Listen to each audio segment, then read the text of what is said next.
दोस्तों, इस कहानी का हीरो एक दिन अनजाने में जमीन पर पड़ी सूखी लकड़ी पर पैर रख देता है।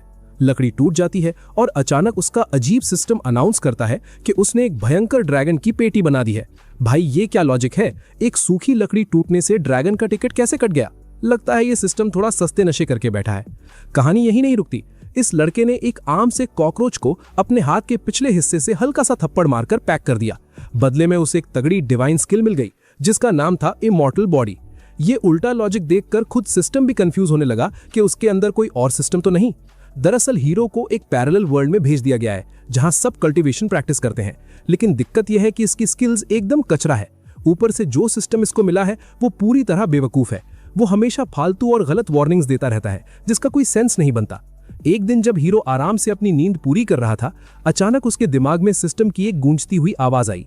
सिस्टम ने वार्निंग दी कि उसने एक नए किंग रैंक बीस्ट का पता लगाया है जिसका भयंकर नाम इमॉर्टल किंग ज़ेन है। सिस्टम वहां परेशान होकर चिल्लाने लगा कि भागने का कोई टाइम नहीं बचा है, इसलिए तुरंत अपनी आखिरी वसीयत लिख लो। हीरो आंख मलते हुए नींद से उठा और फर्श पर देखा। वहां सामने बस एक आम सा कॉकरोच बैठा था। वो थोड़ा बड़ा और बदसूरत जरूर था, लेकिन हीरो के जूते के सोल से ज्यादा भारी नहीं था। भाई, यहाँ पे तो पूरा सिस्टम ही हैंग हो गया। एक सस्ते कॉकरोच को सीधा किंग रैंक का बीस्ट बोलना सच में राइटर का प्लॉट आर्मर चमकाने का तरीका है। बिना वक्त बर्बाद किए हीरो ने अपना जूता उठाया और उस कॉकरोच को कुचलकर उसकी वहीं पर आसानी से पेटी बना दी। सिस्टम की स्क्रीन पर तुरंत एक खुशी भरा नोटिफिकेशन पॉपअप हुआ कि उसने एक हायर किंग बीस्ट को हरा दिया है। नोटिफिकेशन में लिखा था कि इस इम्पॉसिबल जीत के बदले उसे एक भयंकर overpowered divine talent immortal body मिला है। इसका सीधा मतलब था कि हीरो की कोई भी चोट बिजली की रफ्तार से तुरंत रीजनरेट हो जाएगी। हीरो गुस्से में सिस्टम को सुनाने ही वाला था कि तभी एक ताकतवर एनर्जी की लहर उसके शरीर के अंदर तेजी से घूमने लगी। उसने अपनी मुट्ठियां कसी और पहली बार उसे अपने अंदर एक नई शक्ति का एहसास हुआ। यह शक्ति इस कल्टीवेशन वर्ल्ड की सबसे जरूरी चीज ज़ेनची थी। हीरो को यकीन नहीं हुआ, लेकिन सच्चाई यही थी कि सिस्टम का दिया हुआ यह अजीब बफ पूरी तरह असली था। इस सब के बाद वो नॉर्मल इंसानों के मुकाबले मार झेलने में ज्यादा मजबूत बन गया, लेकिन उसे अपनी असली ताकत छुपाकर शांति से आगे बढ़ना था। इसलिए हीरो ने चुपचाप एक बड़ी लाइब्रेरी में गुप्त मार्शल आर्ट्स मैनुअल्स की निगरानी करने वाले मामूली सिक्योरिटी गार्ड की नौकरी कर ली। उसने लगातार मेहनत करके उन मैनुअल्स को पढ़ा, लेकिन उसकी नेचुरल एबिलिटी सच में बहुत ज्यादा खराब और रद्दी थी। पूरा 1 महीना लगातार ट्रेनिंग करने के बाद भी वो बेसिक मैनुअल को नहीं समझ पाया। जब वो थक कर बाहर जाने वाला था, तभी सिस्टम की आवाज दोबारा आई। सिस्टम ने एक खतरनाक बीस्ट टेम्परर के ऑरा को डिटेक्ट किया था। सिस्टम ने ऑर्डर दिया कि तुरंत भाग निकलो, वरना तुम्हारा टिकट यहीं कट जाएगा।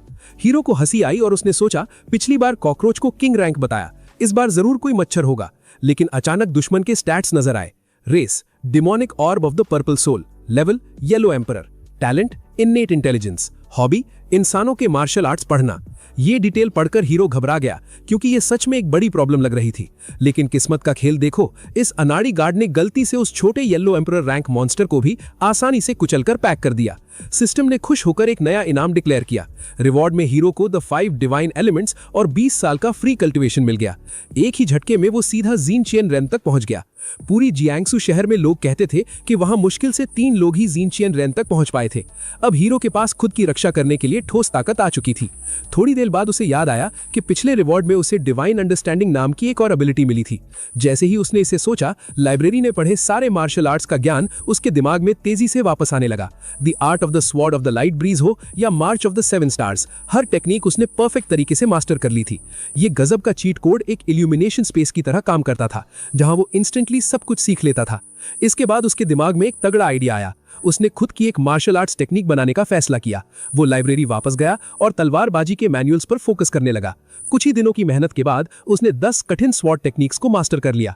हजारों रेपिटेशंस के बाद वो एक आर्ट ऑफ द एक्सटेंटियन स्वॉर्ड बन गई। अपनी नई ताकत को टेस्ट करने के लिए वो बाहरी सुनसान इलाके में गया। दिमाग में एक छोटा विचार आते ही एक जबरदस्त इंटेंशन हवा में लहराने लगी। उसके हाथ की तलवार अचानक 10 मीटर लंबी रोशनी की ब्लेड में बदल गई। उसने इतनी तेजी से हवा चीरी कि एक पल में पहाड़ की चोटी कटकर 2 टुकड़ों में टूट गई।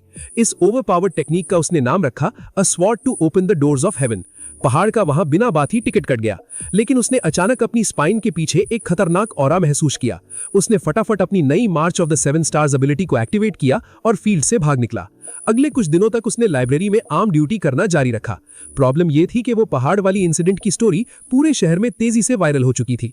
शियांगहे शहर में सिर्फ उसी अनजान स्वॉर्ड्समैन की चर्चा चल रही थी। हर इंसान उस मास्टर की ताकत से हैरान था और सोच रहा था कि वो ओवरपावर्ड हीरो आखिर कौन है। हमारे हीरो ने इन सब से बचने के लिए लाइब्रेरी को कुछ और वक्त तक भूलने का बड़ा फैसला किया। पर अचानक एक जवान लड़की के वहां आने से एक नई बड़ी अपॉर्चुनिटी प्रकट हुई। सिस्टम में जोर से अलर्ट बजा कि वहां एम्प्रेस की प्रेजेंस डिटेक्ट हुई है। सिस्टम रोते हुए बोला कि वहीं रुको, तुरंत घुटने टेक दो और बिना कोई देरी के उसकी शिष्या बन जाओ। भाई ये क्या लॉजिक है? एक गॉड लेवल मास्टर अचानक एक मामूली लगने वाली बच्ची के आगे घुटने टेक दे। लगता है राइटर ने यहाँ कुछ ज्यादा ही सोच लिया है। हीरो ने उस भोली लियू रुआन की तरफ देखा जो 18 साल की लग रही थी और पूरी तरह खोई हुई थी। एक महान एम्प्रेस को इस तरह इतनी बेचारी नहीं लगना चाहिए था। उसे तो बिल्कुल कोल्ड और इनएक्सेसिबल ब्यूटी होना चाहिए था, जिसके पास आम लोगों का जाना नामुमकिन हो। जब हीरो सोच में डूबा था तभी सिस्टम की डेटा विंडो पॉपअप हुई। वहां साफ नाम लिखा था, लियू रुआन, लॉन्गेविटी 500 साल, उम्र 18 साल और सपोर्ट लेवल पूरी तरह मैक्स होने वाली थी। ये कोई बकवास नहीं बल्कि सिस्टम के दिए सच्चे स्टैट्स थे। बिना एक सेकंड गवाए हीरो तुरंत उस लड़की को अप्रोच करने आगे बढ़ा। थोड़ी बातचीत के बाद पता चला कि लड़की की उम्र वाकई 18 साल थी। अचानक हीरो के दिमाग की बत्ती जली और एक तगड़ी इल्यूमिनेशन हुई। हीरो आखिरकार इस अजीब सिस्टम का राज पूरी तरह समझ गया। दरअसल ये पगला सिस्टम सिर्फ 500 साल आगे की इवॉल्व वर्जन को ही देखता था। चाहे छोटा कॉकरोच हो या मकड़ी, सब 500 साल बाद खतरनाक कॉम्बैट बीस्ट्स बनने वाले थे। ये सिस्टम वाकई टू स्ट्रॉन्ग था। ये समझने के बाद हीरो को लगा कि उसे इस लड़की से थोड़ी ज्यादा इज्जत से बात करनी चाहिए। लेकिन फिलहाल ये लियू रुआन सिर्फ लेवल 8 की एक बेहद कमजोर लड़की थी। उसके मुकाबले में हमारा हीरो बहुत ज्यादा पावरफुल और अनुभवी था। अगर हीरो खुद उसके सामने शिष्या बनने की भीख मांगेगा तो वो डेफिनेटली उसे एक बुढ़ा और मलिशियस पर्वर्ट समझेगी। यहाँ पे तो पूरा सिस्टम ही हैंग हो गया है। कैसा सिस्टम है जो हीरो की ऐसी बुरी बेइज्जती करवा रहा है?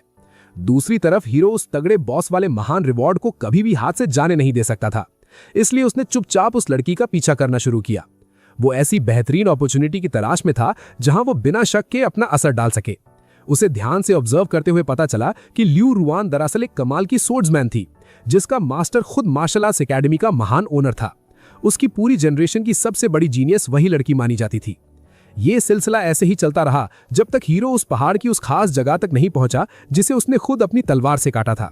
हीरो ने हैरानी से सोचा कि क्या ये लड़की असल में उसकी बहुत बड़ी फैन है। तभी हीरो को अचानक याद आया कि उसने भला कब इस सिस्टम के दिए बकवास स्क्रिप्ट को ठीक वैसे ही फॉलो किया था। सिस्टम ने तो उसे दुश्मनों से डरकर भागने को कहा था, पर उसने भागने के बजाय विरोधी की तुरंत पेटी बना दी थी और उसके बावजूद हीरो को उसका पूरा रिवॉर्ड मिला ही था। हीरो उस भोली लियू रुआन का टिकट तो नहीं काट सकता था, पर क्या यह देखना सबसे ज्यादा एंजॉयबल नहीं होगा कि हीरो उस लड़की को खुद का शिष्या बनने की भीख मंगवाए। उस लड़की के पास सच में एक सर्टेन टैलेंट था, इसलिए काली केप और स्ट्रॉ हैट पहनकर हीरो ने अपना नया रूप बदला। वो बिजली की तेजी से उस लड़की के ठीक सामने जमीन पर लैंड हुआ। अब वक्त था कि उसको डर से शिवर करवाया जाए। हीरो के पिछले स्वॉर्ड ब्लो की रेजिडुअल ऑरा हवा में अभी तक रेजोनेटिंग कर रही थी। हीरो ने भारी आवाज में कहा कि यह हवा बहुत शोर मचा रही है। क्या मैं ऐसे ही मम्बल कर रहा हूं? एक पल में साइलेंस छा गया। लड़की का एक्सप्रेशन रैडिकली बदल गया। उस खतरनाक ऑरा को बुढ़े ने मामूली इशारे से डिसिपेट कर दिया। लड़की ने डरते हुए पूछा कि क्या आप ही महान सुप्रीम सोर्ड्समैन हैं? तभी सिस्टम जोर से चिल्लाया कि एम्प्रेस पास में है, ये अपॉर्चुनिटी एफेमेरल है, तुरंत घुटने टेक दो। हीरो ने सिस्टम को बिल्कुल इग्नोर करके बोला कि तुम्हारे पास कमाल की प्री डिस्पोजिशंस हैं। क्या तुम मेरी अप्रेंटिस बनोगी लियू रुआन? ये शब्द सुनते ही लड़की खुशी से उछल पड़ी। क्या आसमान से गिरी ये सैक्रेड अपॉर्चुनिटी सच में रियल थी? जिस महान मास्टर के वो दिन रात सपने देखती थी, वो आज खुद उसे अपनी डिसाइपल बनाना चाहता था। बिना एक सेकंड सोचे उसने हीरो के ठीक सामने जमीन पर अपना सर झुकाकर प्रोस्ट्रेट किया। जमीन पर सर पटकते हुए डोंग डोंग डोंग की आवाज आई। 3 बार जोर से सर झुकाने के बाद ऐसा लगा जैसे सिस्टम पूरी तरह फेल हो गया हो। 1 सेकंड बीत जाने के बाद आखिरकार नोटिफिकेशन प्रकट हुआ। सिस्टम ने हैरान होकर कहा कि महान एम्प्रेस ने तुम्हारे आगे घुटने टेक दिए हैं। तुम सच में एक मॉन्स्टर हो। हाईएस्ट टाइटल के लिए तुमको बधाई। इनाम में हीरो को डिवाइन जिवेई sword, anti empathetic ground level displacement technique, the महान आर्ट ऑफ द स्वॉर्ड और 50 साल का कल्टीवेशन पावर मिला। हीरो ने लड़की को चेतावनी दी कि आज जो हुआ उसे कभी बाहर डिस्क्लोज नहीं किया जाए। हीरो तुरंत एक सीक्रेट वैली चला गया। सच में रिवॉर्ड्स बेस्ट थे। जैसे ही हीरो ने मयान से चमकती डिवाइन जिवेई स्वॉर्ड निकाली, पूरा यूनिवर्स कांप उठा। उस स्वॉर्ड का क्रिस्टलीन सॉन्ग और डिवाइन बर्स्ट आसमान को पिघला रहा था। इस ऊर्जा ने शहर के सभी गार्ड्स को अलर्ट कर दिया। हीरो ने 50 साल की ताकत को एसिमिलेट करना शुरू किया। एक डेंस की ने विशाल व्हर्लविंड का आकार ले लिया। उसकी कल्टीवेशन ज़ियांतियन रेल्म के टॉप लेवल पर पहुंच गई। आखिरकार वही सुप्रीम टेक्निक मिली, the art of the sword that cuts through the skies. बाहर खड़ी लोगों की विशाल भीड़ और एक्सपर्ट्स स्वॉर्ड की भयंकर प्रेशर से डर गए। अंदर हीरो ने वही आसमान चीरने वाली तलवार को मास्टर करके खुद को हमेशा के लिए पूरी तरह एनोनिमस ही रखा। हमारे हीरो ने एक लंबी सांस छोड़ी। आसमान को चीरने वाली स्वॉर्ड आर्ट उसने मास्टर कर ली थी। फिर उसने अपना नाम छुपाकर एनोनिमस रहने का फैसला किया। झुककर सम्मान देने के बाद वो चुपचाप निकल गया। पर इस घटना ने तहलका मचा दिया। ये पहाड़ और घाटी अब वे ऑफ द स्वॉर्ड का अजूबा बन चुके थे। भाई, पहाड़ बीचों बीच काट दोगे तो हेडलाइंस बनेंगी ही ना। लगता है राइटर ने लॉजिक को छुट्टी दे दी है। अगले दिन हीरो लाइब्रेरी पहुंचा। उसने वादा किया कि वो असली शक्ति नहीं दिखाएगा। जैसे ही वो दूसरे फ्लोर पर गया, सिस्टम का अलर्ट बजा। सिस्टम ने बताया कि खतरनाक क्रिम्सन डीमन आ चुका है। सिस्टम चिल्लाया कि वहीं रुक जाओ और भाग जाओ। फिर कंफ्यूज होकर बोला, नहीं नहीं, मेरा मतलब है अपने शिष्य को आगे भेज दो। यहाँ पे पूरा सिस्टम ही हैंग हो गया है। कैसा डरपोक सिस्टम है भाई। हीरो सोचने लगा कि मॉन्स्टर जल्दी स्पॉन हो रहे हैं। उसे रिवॉर्ड की परवाह नहीं थी क्योंकि मिशन बहुत मुश्किल था। मैदाने जंग में मार्शल आर्ट्स एकेडमी के डायरेक्टर ने स्वॉर्ड ड्राइंग आर्ट का छोटा वर्जन दानव पर चला दिया। बदकिस्मती से वो विशाल दानव 3 मास्टर्स के हमले से कमजोर नहीं पड़ा। भयंकर चीख निकालते हुए क्रिम्सन डीमन का जहर हर तरफ फैल गया। जो गार्ड्स खून के संपर्क में आए उनकी तुरंत पेटी बना दी गई। डायरेक्टर और बाकी 2 मास्टर्स भी जख्मी होकर गिर गए। ठीक उसी वक्त झील के ऊपर से एक परछाई गुजरी जिसकी तलवार आसमान खोलने की ताकत रखती थी। हीरो ने देखा और सोचा कि उसकी स्टूडेंट लियू रुयांग तारीफ के काबिल है। इस हमले ने शुइजी दानव के सीने में घाव किया, पर इस चक्कर में लियू रुयांग की वाइटल एनर्जी खत्म हो गई। उसकी तलवार टूटकर चकनाचूर हो गई। जब दानव उसकी तरफ बढ़ा तो लियू रुयांग के पास बचने की ताकत नहीं थी। हीरो ने सांस ली क्योंकि अब उसकी ज़ैंग हाई यानी गॉड ऑफ द स्वॉर्ड वाली आइडेंटिटी राज नहीं रहेगी। हीरो ने हाथ उठाया और बोला कि स्वॉर्ड की ऑरा 30,000 मीलों तक फैल जाए। उसकी अकेली आत्मा 19 प्रांतों को जमा देने के लिए काफी थी। उसने आदेश दिया, स्वॉर्ड मेरे पास आओ। भाई, क्या ओवर ड्रामेटिक डायलॉग बाजी है। सीधा अटैक करता, पर पहले कविता सुनानी जरूरी है। हीरो के इस रूप ने बीच बचाव किया। शुइजी दानव स्वॉर्ड की ऑरा से दब गया और डर के मारे सुन्न पड़ गया। उस डिवाइन स्वॉर्ड ने दानव के शरीर को चीर दिया और उसका लाल ढांचा झील के पानी के साथ फट गया, यानी उसका परमानेंट टिकट कट गया। मॉन्स्टर की आखिरी नजर पूछ रही थी कि नया बॉस कौन है। तभी सिस्टम ने बोला कि झील और गॉड लेवल स्वॉर्ड ने युआंची दानव को पूरी तरह पैक कर दिया है। इनाम में हीरो को अल्टीमेट डिवाइन टेक्निक मिली। उसे art of the crimson God के साथ 20 साल का एक्स्ट्रा कल्टिवेशन एक बफ के रूप में मिल गया। अटेंशन से बचने के लिए हीरो शहर के सूने इलाके की तरफ भाग गया। वहां उसने 20 साल के कल्टिवेशन को अपने अंदर शामिल कर लिया। उसका लेवल अब तुरंत नए मुकाम पर पहुंच गया। इस शक्ति को महसूस करके हीरो समझ गया कि पुराने मास्टर्स की इज्जत ऐसे ही नहीं थी। ये art of the crimson God उसे बहुत पसंद आई। इस तकनीक से वो अपना क्लोन बना सकता था, जिसे son of the crimson God कहा जाता। इसका मतलब था कि अब हीरो एक वक्त पर कई नौकरियां कर सकता था। उसकी सैलरी बढ़ जाएगी। भाई साहब, बंदे को गॉड लेवल पावर मिली है और ये नौकरी कैलकुलेट कर रहा है। ये खबर तेजी से अधिकारियों तक पहुंच गई कि एक अकेले शख्स ने क्रिम्सन डीमन की पेटी बना दी है। टेंशन ये थी कि शंघाई के 3 एक्सपर्ट्स उस कीड़े के हाथों पैक होने वाले थे, इसलिए उन्होंने छानबीन के लिए इंस्पेक्शन टीम भेज दी। इन घटनाओं के बाद भी हीरो ने लाइब्रेरी में अपना सिक्योरिटी गार्ड वाला काम जारी रखा। वो लाइब्रेरी ज्ञान की सच्ची खान थी। जैसे जैसे उसने मैनुअल्स पढ़कर मेंटली बसाया, उसकी हेवनली डोर खोलने वाली स्वॉर्ड आर्ट परफेक्ट होने लगी। अब वो अल्टीमेट मास्टर लेवल टेक्निक बन चुकी थी। हीरो सोचने लगा कि उसकी मौजूदा ताकत इतनी बढ़ चुकी थी कि पूरे प्रोविंस में उसके टक्कर का कोई नहीं था। वो एक शांत जिंदगी बता रहा था। पर एक शाम जब वो घर लौट रहा था, चलते चलते उसकी आंख लग गई। अरे भैया, चलते चलते कौन सो जाता है? ये तो प्लॉट आर्मर की हदें पार कर गया। जब नींद खुली तो नई मुसीबत घर में इंतजार कर रही थी। हीरो शहर के किनारे पुराने रेजिडेंशियल बिल्डिंग में रहता था। जब वो छठे फ्लोर की तरफ अंधेरे कॉरिडोर से चढ़ रहा था, अचानक डरावनी भूतनी जैसी आकृति प्रकट हुई। वो एक आत्मा जैसी औरत थी जिसने सफेद उड़ती ड्रेस पहनी थी और लंबे बालों ने चेहरे को ढक रखा था। हल्की रोशनी में परछाई देखकर कोई भी सोचता कि ये नरक में आ गया है। बड़े से बड़ा हिम्मती इंसान भी नजारा देखकर मान लेता कि ये नॉर्मल बात नहीं है। जैसे ही हीरो इस कश्मकश में फंसा था कि भागना चाहिए या हमला, ठीक उसी वक्त दिमाग में सिस्टम का अलर्ट बजा। सिस्टम ने चेतावनी दी कि सामने एक खतरनाक स्पिरिचुअल बीस्ट है जो असल में एक 9 टेल्ड फॉक्स थी। सिस्टम बोला कि समझदार योद्धा वही है जिसे पता हो कब पीछे हटना है, इसलिए वहीं रुको और भाग लो। पर हीरो ने गौर से देखा कि वो सिर्फ एक 9 टेल्ड फॉक्स थी, यानी बेचारी लोमड़ी। हीरो का आत्मविश्वास जाग उठा। उसने अकड़कर लोमड़ी से बोला कि असली मास्टर के सामने बेवकूफ़ी दिखाने की हिम्मत कैसे हुई? मैंने तो देखते ही समझ लिया था कि तुम इंसान नहीं हो। फिर चिढ़कर बोला, भाई तेरा दिमाग खराब है क्या? उसने सिस्टम में चेक किया तो पता चला कि स्पीशीज 9 टेल्ड फॉक्स थी। उसका लेवल जियांतियन रेल्म के इनिशियल स्टेज पर था और स्किल किंग की इल्यूजन थी। भाई ये राइटर थोड़ा ठरकी लग रहा है, ऐसी अजीब स्किल का यहाँ क्या काम? हीरो ने तलवार निकाली और लोमड़ी को धमकी दी। उसने कहा कि जिंदा बचने के लिए तेरे पास 2 रास्ते हैं। पहला, तू अभी मुझे अपना मास्टर मान ले और मेरे इशारे पर काम कर, या फिर दूसरा, मैं तेरा टिकट काट कर तुझे पैंट्री में रखी फर जैकेट में बदल दूंगा। पहले तो लोमड़ी ने चौड़ में आकर कहा कि सच्चा वॉरियर अपमान से ज्यादा बर्बादी पसंद करता है, पर अगले सेकंड वो भीगी बिल्ली बन गई और बोली, आज से आप ही मेरे मास्टर हैं। घर पहुंचने के बाद जब वो शक्तिशाली लोमड़ी चुपचाप सफाई कर रही थी और पोछा लगा रही थी, तब वो बस रोकर हीरो से भीख मांग रही थी कि उस पर दया करे। तो ये लोमड़ी डराने वाले भूतों का नाटक करती थी। जब लोग बेहोश होते तब वो स्पिरिचुअल एनर्जी चूसती थी। उसने नहीं सोचा था कि इस खस्ता हाल नेबरहुड में मास्टर छुपा होगा। भाई ये क्या लॉजिक है? एक बीस्ट झोपड़पट्टी में क्या कर रही है? लगता है राइटर ने ज्यादा सोच लिया। अचानक हीरो ने माथा पीटा। उसे एक बात याद आई। उसने पूछा कि रिवॉर्ड्स कहाँ हैं? बिना इंतजार किए उसने फर वेस्ट वाली एक प्रोडिजी को एम्प्लॉय की तरह काम पर लगा दिया। तभी सिस्टम की आवाज गूंजी। सिस्टम ने अनाउंस किया कि होस्ट को एक्सीएंटियन कॉन्टेम्पलेशन मेथड मिला है। इसके साथ हीरो को 20 साल का एक्स्ट्रा कल्टीवेशन मिला, जो उसे सीधा ग्रेट मास्टर्स के इंटरमीडिएट लेवल पर प्रोपेल करता है। ये टेक्निक स्पिरिचुअल पावर की डिवाइन टेक्निक थी। लगा कि जीनियस बनना पास खा। अगले दिन हीरो नई पावर्स टेस्ट करने एनफेंग पहाड़ गया।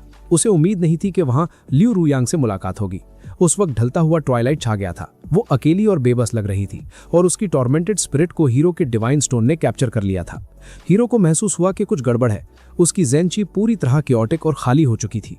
उसकी अप्रेंटिस बस थोड़ी देर में खतरनाक ची डेविएशन का शिकार होने वाली थी। यहाँ पे तो पूरा सिस्टम ही हैंग हो गया। एक टॉप फाइटर ऐसे डेविएशन में कैसे जा सकती है? हीरो ने सोचा कि ये आउट ऑफ क्वेश्चन है। वो अपने रिवॉर्ड को ऐसे ट्रबल में नहीं देख सकता था। दरअसल एक महान सेबर्ड मास्टर, जिसे सेंट ऑफ द स्वॉर्ड कहते थे, उसने आतंक मचा रखा था।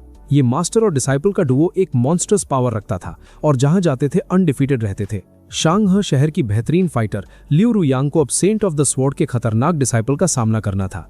वो जानती थी कि वो ये लड़ाई नहीं जीत सकती, पर पूरे शांगह का सम्मान दाव पर था, जिससे उसके ऊपर भयंकर प्रेशर था। हीरो ने सोचा कि जिंदगी आसान नहीं होती, पर जब तक मास्टर जिंदा खड़ा है तब तक डरने की जरूरत नहीं है।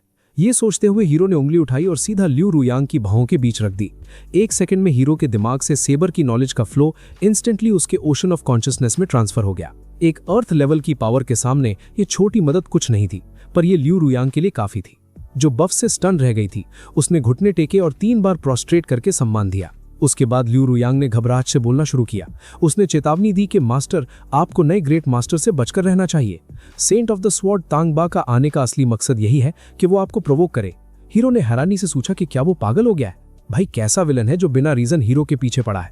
हीरो ने खुद से पूछा कि क्या उसके माथे पर ट्रेजर चेस्ट लिखा है जो उसे चैलेंज किया जाए, पर ठंडे दिमाग से सोचने पर उसने खुद को शांत किया। वैसे भी आज तक किसी ने उसकी असली शक्ल नहीं देखी थी। उसे बस इतना करना था कि वो ट्रिप पर चला जाए और मामला सेटल हो जाएगा। इस आइडिया के बारे में सोचते हुए हीरो ने ट्रेनिंग रोक दी और इस खतरनाक गिलेटिन से खुद को निकाल लिया। अगले कुछ दिनों तक वो लाइब्रेरी के दूसरे फ्लोर पर समय बिताता रहा। लाइब्रेरी के कोने में वो अपने क्रिम्सन गॉड की टेक्निक का अभ्यास कर रहा था। डिवाइन स्टोन की मदद से इस टेक्निक को मास्टर करना आसान हो रहा था। जब वो थक गया तो थोड़ा रिलैक्स करने के लिए एक शॉर्ट वीडियो एप्लीकेशन ओपन की, पर वीडियो फीड ने उसके होश उड़ा दिए। वो नई अनाउंसमेंट थी जिसमें बताया गया कि सेंट ऑफ द स्वॉर्ड और उसका शिष्य श्यांघा अराइव हो गए हैं। उस सेंट का नाम तांगबा था और डिसाइबल का नाम श्याओयू था। हीरो ने खुद को तसल्ली दी कि सब ठीक है, पर तभी दिमाग में सिस्टम का मैसेज आया। सिस्टम चिल्लाया कि एक अर्थ लेवल के एक्सपर्ट को डिटेक्ट किया गया है। तलवार का वो ताकतवर दानव श्याओयू प्रकट हुआ है। इस बार सिचुएशन इतनी खराब थी कि एम्प्रेस भी इस ताकत का सामना नहीं कर पाएगी। सिस्टम रोते हुए बोला कि वहीं रुको और भाग लो। हीरो हैरान रह गया और सोचा कि क्या दुश्मन अर्थ लेवल का है? अगर ऐसी बात है तो खबर ने हीरो की नींद उड़ा दी थी। उसने कैलकुलेशन किया, अगर वो अपनी सारी ताकत निकाल दे तो उसके master saint of the sword का नामो निशान मिटाना मुश्किल नहीं होगा। पर तभी उसके तेज दिमाग में फ्लैश ऑफ जीनियस आया। उसने पूछा कि क्या उसकी अप्रेंटिस पहले से ही अपनी जगह बचाने के लिए नहीं लड़ रही? इसके अलावा ये कहाँ मैंडेटरी था कि दुश्मन की पेटी बना दी जाए? एक सिंपल डिफीट भी काफी थी। इस नए प्लान के बारे में सोचते हुए वो अरीना की तरफ भागा। इस वक्त स्टेडियम लोगों से भरकर क्रैक होने की कगार पर था। दुनिया की आंखें इस इवेंट पर टिकी थी। हीरो ने स्टेज पर खड़े श्याओयू को देखा। इन्फॉर्मेशन शीट प्रकट हुई।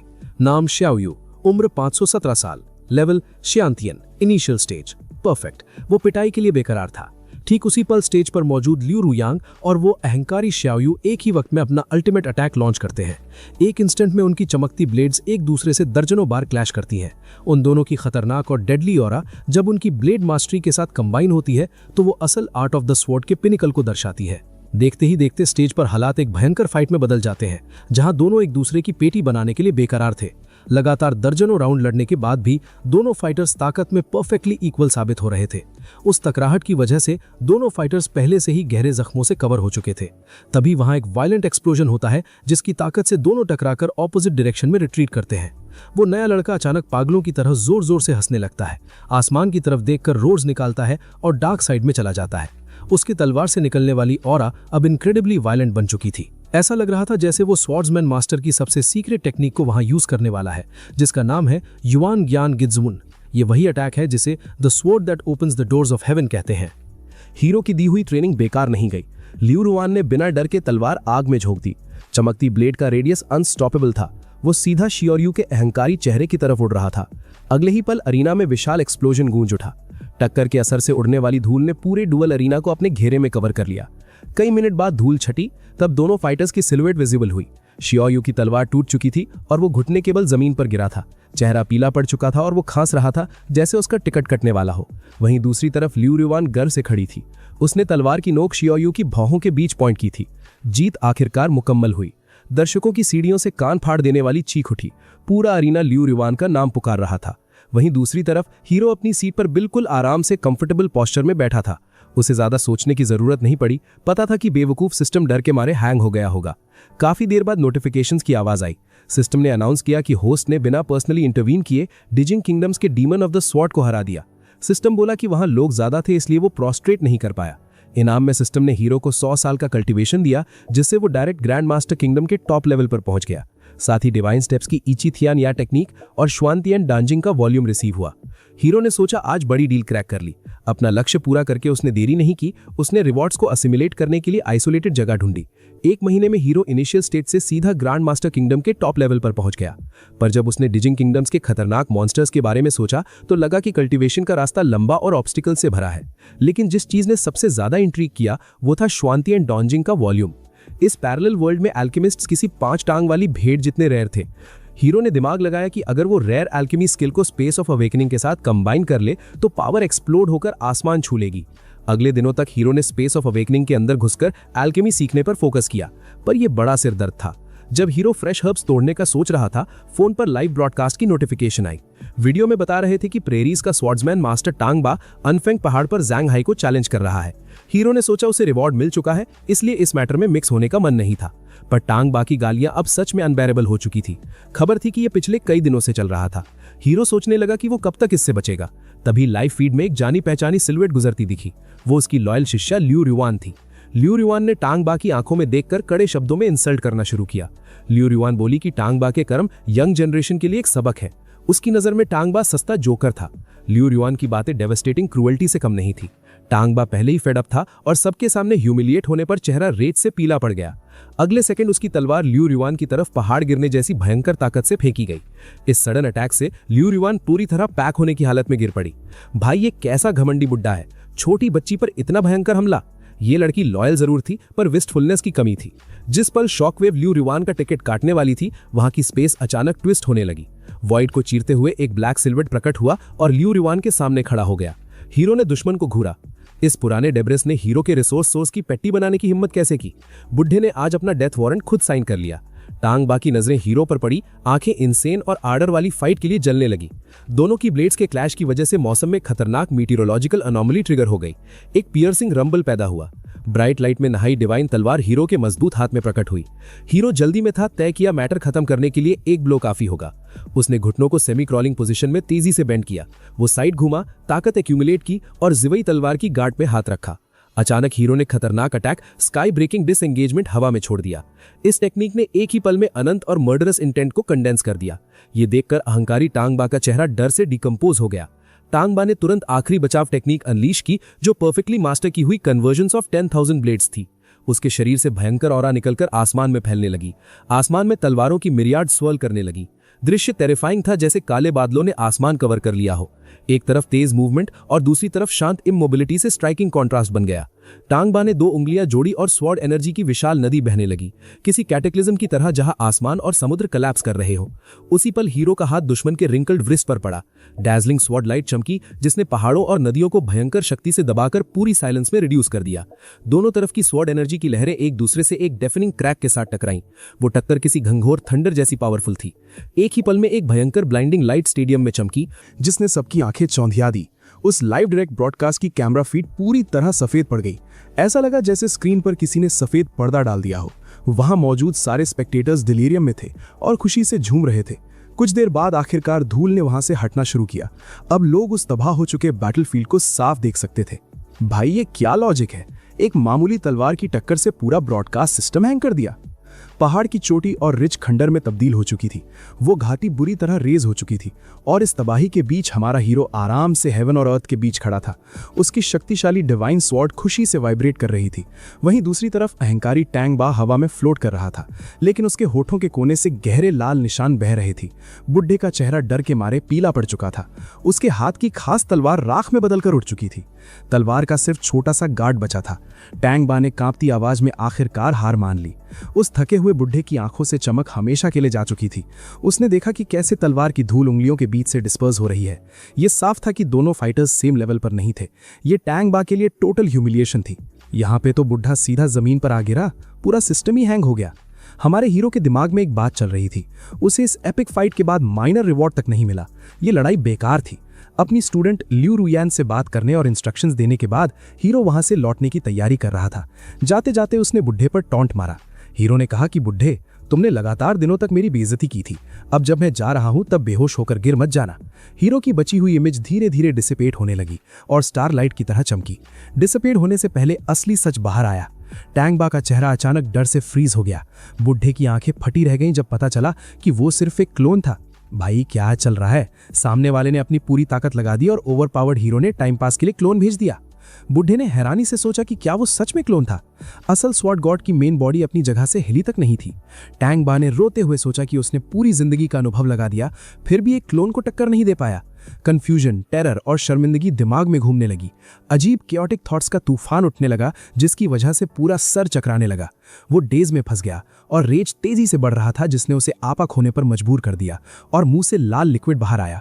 उसने सोचा कि स्वॉर्ड गॉड जियांग, मेरी औकात एक कीड़े से भी कम है। ये सोचते ही उस घमंडी सेंट ऑफ द स्वॉर्ड का दिल टूट गया और फेंटेड हो गया। उसका मार्शल हार्ट टूट चुका था। दूसरी तरफ असली हीरो ने लाइब्रेरी बॉक्स में आंखें खोली। इस इवेंट के बाद अनफेंग माउंटेन को valley of the sword God का नाम मिला। हीरो को लगा था कि ये किस्सा खत्म हो चुका है। वो वापस अपनी एल्केमी प्रैक्टिस पर फोकस करने का प्लान कर रहा था। तब तक सिस्टम का नोटिफिकेशन दिमाग में गूंजा। सिस्टम बोला कि तुमने सेंट ऑफ द स्वॉर्ड को इतना परेशान किया कि उसका टिकट कट गया। सिस्टम ने वार्न किया कि उसने होस्ट के खिलाफ डेडली हेट्रेड डिटेक्ट की थी, जो स्वॉर्ड डीमन की तरफ से आ रही थी। सिस्टम ने एडवाइस किया कि होस्ट तुरंत किसी डिसाइपल को भेजे ताकि वो उस डीमन की पेटी बना दे। हीरो ने हैरानी से सोचा कि क्या वो बुढ़ा इतना मीन था, पर हीरो को लगा कि उसने ये फेमिलियर सिनेरियो पहले देखा था। उसे याद आया कि खतरनाक डीमन का नाम श्याओ था। लगता है राइटर ने दिमाग लगाना बंद कर दिया। वही प्लॉट आर्मर ट्रैक दोबारा शुरू कर दिया। कहानी में ट्विस्ट आया जब श्याओ ने भयंकर कसम खाई। उसने चिल्लाकर कहा कि वापस लौटकर शहर वालों की पेटी बना देगा। उसने ये बात इतने जोर से कही कि रूफ पर खड़े हीरो ने धमकी क्लियर सुन ली। हीरो ने रूफ से नीचे झांकते हुए सार्केज्म में कहा कि तुमने बात तो अच्छी कही, लेकिन तुम्हारी किस्मत खराब है क्योंकि तुम कभी लौट ही नहीं पाओगे। एक सेकंड में श्याओ के पैरों के नीचे से ग्लेशियल शिवर शरीर में दौड़ गई। उसे एक्सट्रीम डेंजर का एहसास होने लगा। उसका सर्वाइवल इंस्टिंक्ट मैदान पर एक्सप्लोड हो गया, लेकिन बचने का चांस नहीं था। एक भयंकर ग्लेशियल स्वॉर्ड की औरात ठंडी हवा की तरह उसके चेहरे से टकराई और गला काटकर पेटी बना दी। वो लड़का जो आगे चलकर बड़ा डीमन बनने वाला था, उसकी वहीं सैड एंडिंग हो गई। भाई, कैसा अजीब हीरो है। विलन को बड़ा होने का मौका भी नहीं दिया, पहले ही सिस्टम हैंग कर दिया। तभी सिस्टम ने अनाउंस किया कि होस्ट ने दुश्मन का इंस्टेंटेनियस एलिमिनेशन कर दिया है। सिस्टम ने हीरो को सीक्रेट मैन्युफैक्चरिंग मैनुअल और 50 साल का एक्स्ट्रा कल्टीवेशन पावर इनाम में दिया। लेकिन इस वक्त हीरो को सिस्टम की अनाउंसमेंट से कोई लेना देना नहीं था। उसने सिस्टम को इग्नोर कर दिया क्योंकि इन दोनों को ठिकाने लगाना ज्यादा जरूरी था। जैसे ही हीरो ने मरे हुए श्याओ के ठंडे शरीर को टच किया, उसके दाहिने हाथ से प्राइमोर्डियल एनर्जी की पावरफुल फ्लक्चुएशन बाहर निकली। ये देखकर हीरो हैरान रह गया और सोचा कि ये चीज अनएक्सपेक्टेड थी। वो असल में दो शक्तिशाली स्टेलर स्वॉर्ड्स थीं। हीरो ने गेस किया कि एक स्वॉर्ड उस बच्चे श्याओ की थी और दूसरी उसकी मास्टर की थी। हीरो को हंसी आई जब उसने सोचा कि उस सेंट ने अपनी लंबी लाइफ में असल में कितनी फॉर्चून कलेक्ट की होगी। बिना चाहे ही हीरो के चेहरे पर एक विशाल मुस्कान आ गई जो स्कल तक फैल गई। उसने दुश्मन के दिए आखिरी शानदार तोहफे को देखा और खुशी से सोचा कि इस प्यारे गिफ्ट के लिए शुक्रिया। लूट मचाने में हीरो आगे है, पहले हमला किया और अब सीधा बनकर सामान आराम से जमा कर रहा है। उसने सोचा कि नेचर के इस प्यारे गिफ्ट के लिए शुक्रिया। मैदान में मौजूद ट्रेसेस पूरी तरह क्लीन करने के बाद हीरो ने टैंग बा और शाओ यू के शरीर को पानी के किनारे घसीटा। दिमाग में सिंपल डिवाइन थॉट का इस्तेमाल करके उसने दोनों दुश्मनों को राख में बदलकर उनकी पेटी बना दी। हीरो ने राख से कहा कि तुमको टैंजांग हाई पसंद था तो अब यहीं रहो। भाई, दुश्मन का टिकट काटकर राख को भाषण कौन देता है। घर आने के बाद उसने 50 साल की भयंकर कल्टीवेशन पावर शरीर में एब्जॉर्ब करना शुरू किया। इस शक्ति से कल्टीवेशन सीधा ग्रैंड मास्टर टॉप लेवल पर पहुंची। ये ताकत देखकर 9 टेल्ड फॉक्स हैरान रह गई। फॉक्स दिमाग में सोच रही थी कि क्या ये मॉन्स्ट्रस जीनियस है। इसी दौरान हीरो को वेनरेबल सुप्रीम रैंक की डिटेल मिली। इसे हासिल करने के लिए कल्टीवेटर को लॉज की असली पावर समझना पड़ता था। बिना इसके कोई भी सिर्फ हाफ सुप्रीम ही माना जा सकता था। लेकिन हीरो को जल्दी नहीं थी। उसके पास इस वक्त जो फाइटिंग पावर थी वो इस पैरेलल दुनिया में अपने लॉज बनाने के लिए कंप्लीटली मोर देन इनफ थी। तभी हीरो को दुश्मनों की राख से मिले 2 स्टेलर मार्क्स याद आए। इन्हें ओपन करते ही उसके मुंह से निकला डैम। उन मार्क्स के अंदर बेहतरीन ट्रीट्स और प्रेशियस मेडिसिनल हर्ब्स के विशाल पहाड़ थे। वहां पाथ ऑफ द स्वर्ड के मैनुअल्स का एस्ट्रोनॉमिकल अमाउंट था जिसमें the return of the 10,000 blades शामिल थी। लगा जैसे मास्टर डिसाइपल दुश्मनी नहीं, सैंटा क्लॉज बनकर गिफ्ट देने आए थे। भाई, पैक होने पर ऐसी लूट मिली जैसे कोई आसान बॉस हो। इन दिनों अपनी फियर्स रिसर्च की बदौलत हीरो ने पाथ ऑफ द एल्केमी के गहरे सीक्रेट्स ब्रेक करना शुरू कर दिया था। लेकिन मैजिकल पिल्स रिफाइन करने के लिए बीस्टियल फायर चाहिए थी। टेरेस्ट्रियल फायर गवर्नमेंट के स्ट्रिक्ट कंट्रोल में थी। हीरो किसी लंबा प्रोसेस में फंसकर बोर नहीं होना चाहता था, इसीलिए फैसला किया कि वो खुद पहाड़ों में आग ढूंढेगा। उसने माउंट दाली की तरफ रास्ता मोड़ दिया। ये माउंटेन रेंज रीजन के सबसे पुराने और खतरनाक फॉरेस्ट्स को संभाले हुए थी। वहां पहुंचते ही चारों तरफ से फिरोशियस बीस्ट्स के दहाड़ने की आवाजें रेजोनेट कर रही थी, लेकिन सामने सिर्फ वीक मेन्यू वाले बीस्ट शो अप हो रहे थे। हमारा हीरो और पेट शाओ बाई यानी मैन एंड बीस्ट का डुओ माउंटेन रेंज के हार्ट की तरफ बढ़ते हुए रास्ते की हर चीज स्वीप करते जा रहे थे। वो तब तक आगे बढ़ते रहे जब तक एक अंधेरी ब्लैक वैली नहीं मिल गई जहां वाइल्ड वुल्फ्स का झुंड कैंपिंग कर रहा था। उन वुल्फ्स का लीडर एक खतरनाक फ्लेमिंग डीमन वुल्फ था जिसका शरीर आग से कवर था। सस्टेनेबल डेवलपमेंट के नाम पर हीरो ने फैसला किया कि वो वुल्फ पर सीधा सर्जिकल स्ट्राइक करेगा। अपनी near horizon displacement technique activate करते ही हीरो 1 सेकंड में डीमन वुल्फ के सामने प्रकट हो गया। इससे पहले कि डीमन वुल्फ रिएक्शन देता, हीरो ने एक झटके में उसका दिल क्रश कर दिया और वुल्फ किंग का हमेशा के लिए टिकट कट गया। उसका पेट तुरंत आगे बढ़ा और बीस्ट की पावर कोर ग्रैब करके सेफली स्प्रेड आउट कर दिया। जब उड़ने वाली धूल जमीन पर सेट हुई तब झुंड को रियलाइज हुआ कि उनका महान लीडर स्टिफ होकर पड़ चुका था। सबसे हैरानी की बात यह थी कि उन वुल्व्स ने हमलावर का चेहरा तक बिल्कुल नहीं देखा था। जब हीरो शिकार करके वापस जाने वाला था तभी अक्यूट स्पिरिचुअल परसेप्शन ने हवा में फेमिलियर फ्लक्चुएशन डिटेक्ट किया। हीरो रुक गया और सोचने लगा कि यहाँ ल्यू रुआन आखिर क्या कर सकती है। पता चला कि आखिरी फाइट के बाद लड़की को एहसास हुआ कि उसकी स्वॉर्ड टेक्निक में मर्डरस इंटेंट की कमी थी। स्किल इंप्रूव करने के लिए वो अकेले प्रिमिटिव फॉरेस्ट में ट्रेनिंग करने आई थी। उस मोमेंट पर वो लड़की एक टेरिफाइंग माउंटेन टाइगर मॉन्स्टर के खिलाफ फियर्स लड़ाई के बीच फंसी हुई थी। जैसे ही उसने हेवन के गेट्स खोलने वाली तलवार निकालने की कोशिश की, वो मॉन्स्टर अचानक उसकी नजरों से गायब हो गया। 1 सेकंड के फ्रैक्शन में वो टाइगर टेलीपोर्ट होकर उसके बैक पर प्रकट हो गया और उसने अपना पंजा ल्यू रुआन पर जोरदार तरीके से स्लैप कर दिया। लड़की के लिए सब कुछ ब्लैक हो गया और वो वायलेंटली जमीन पर क्रम्बल होकर बुरी तरह गिर पड़ी। जैसे ही डरावना मॉन्स्टर आगे बढ़कर उसकी पेटी बनाने वाला था, हवा में वायलेट रंग की स्वर्ड ऑरा तेजी से स्प्रिंग अप हुई। उस ऑरा ने सीधा उस टाइगर ऑफ द माउंटेन्स को बीचों बीच पियर्स कर दिया और मॉन्स्टर का ठीक उसी पल परमानेंट टिकट कट गया। हीरो ने सोचा कि पता नहीं ये बेहतरीन किस्मत थी या मजबूरी, लेकिन उसने अपनी रिसोर्स सोर्स की जान बचा ली थी। उसके बाद हीरो ने अनकॉन्शियस पड़ी ल्यू रुआन को उठाया और उसे ट्रांसपोर्ट करके सड़क के किनारे लिटा दिया। जब हीरो ने कंफर्म किया कि लड़की ओके है, तब उसने खुद को वहां से इक्लिप्स करने का फैसला किया। लेकिन हीरो ने बुरे सपने में भी एक्सपेक्ट नहीं किया था कि उसका ट्रेटर पेट श्याओ बाई अचानक बैक में चाकू घोंप देगा। उस गद्दार लोमड़ी ने बेहोश ल्यू रुआन के पास एक वुडन प्लैंक छोड़ दिया था। उस लकड़ी पर डिस्टिंक्टली हीरो की असली आइडेंटिटी एनग्रेव्ड की हुई थी, जियांग गे, लाइब्रेरी, सिक्योरिटी गार्ड। भाई, यहां तो प्लॉट आर्मर फेल हो गया, अपना पेट गद्दार निकला। इससे पहले लड़की जागती, हीरो ने वहां से खुद को स्क्रैच करके फरार हो गया। घर आकर उसने डीमन वुल्फ की बीस्टियल फायर को युआन डेचरने की रिफाइनमेंट टेक्निक से एब्जॉर्ब किया। हीरो ने एल्केमी आउडर निकालकर फ्लेम की इंटेंसिटी कंट्रोल की और मेडिसिनल हर्ब्स ऐड किए। आधे घंटे बाद 3 मैजिकल पिल्स बाहर आईं। हीरो ने एक स्पिरिचुअल कंडेंसेशन पिल अपने पेट शाओबाई को खिलाई। स्पिरिचुअल एनर्जी से लोमड़ी कन्वल्स करने लगी। अगले दिन लाइब्रेरी जाने पर लियू रुआन पहले से वहां थी। वो हीरो के सामने आई और पूछा कि उसका जियांगे से क्या कनेक्शन है। इस अचानक इंटरोगेशन से हीरो हैरान था कि क्या उसने आज पूरा सच डिस्कवर कर लिया था। जब लियू रुआन की आंख खुली, उसने लकड़ी की तख्ती देखी जो शाओबाई ने चालाकी से छोड़ी थी। उस पर लिखा था कि लाइब्रेरी का आम गार्ड ही महान गॉड ऑफ द स्वॉर्ड है। जाहिर था वो लड़की हीरो को ढूंढने आई थी, पर हीरो ने ताकत रिवील करने से मना कर दिया। उसने भोलेपन से पूछा कि देवी जी, परेशानी क्या है? अगर मेरा स्वॉर्ड गॉड से कनेक्शन होता तो मैं यहाँ गार्ड क्यों होता? लड़की शर्मिंदा होकर माफी मांगने लगी, पर हीरो की नजरें शाओबाई पर पड़ी जो डर से व्राइथिंग कर रही थीं। हीरो का सिक्स्थ सेंस समझ गया कि कहानी में गड़बड़ है। उसने लोमड़ी को धमकाया कि रुक, मैं तेरा सिस्टम हैंग करूंगा। रिवान के जाने के बाद हीरो ने एल्केमी रिसर्च के लिए एडवांस बुक्स ढूंढी, पर लाइब्रेरी में ट्रीटीज ऑफ द पिल्स के बगल में बिगनर्स की रद्दी मैनुअल्स थीं। हीरो ने खुद से कहा कि वो बिना चाहे बड़ा एल्केमिस्ट बन गया है। आज उसने चिल करने का सोचा। काम खत्म करके हीरो मार्केट गया, लेकिन जियांगुई का महान स्वॉर्ड गॉड रास्ते में हमले का शिकार हुआ। जैसे ही वो पतली गली घूमकर निकलने वाला था, आसमान से बिजली जैसी भयंकर स्वॉर्ड ऑरा ने हमला किया। भाई, आम गली में बिजली का अटैक, राइटर को ओवर ड्रामेटिक एक्शन पसंद है।